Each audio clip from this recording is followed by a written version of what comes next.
Ang sarap palang gumising pag wala kang hangover. So ito na nga, pagising ko, lagyan na pagod ako ng tulingan. Magluluto tayo ng sinaing na tulingan. So tinanggal ko muna yung buntot, may lason daw yan. So imbis sa taba, gumamit ako ng liempo para meron konting laman. Bakit hindi masyadong mataba? Tapos, iwan na tayo ng 4 na pirasong tulingan. Yan, hinati lang natin sa gitna. Yan ang mga trip natin na luto. Punas muna tayo ng sangkalan. Tapos, sulutuin pala natin to sa palayok. Niready ko na yung liempo. Nilalim ko. Tapos, nilagay ko na yung mga isda ng tulingan. Hindi ko alam pinagkaiba ng tulingan sa tambakol. Siguro mas malaki lang yung tambakol.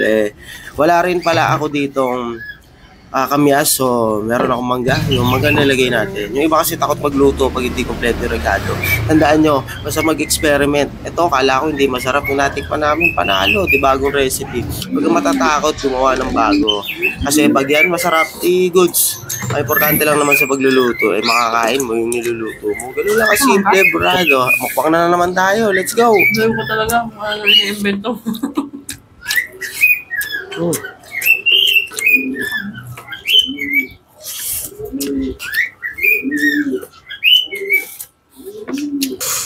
Mangga. Mangga? May konti rice, me. Konti lang, konti lang.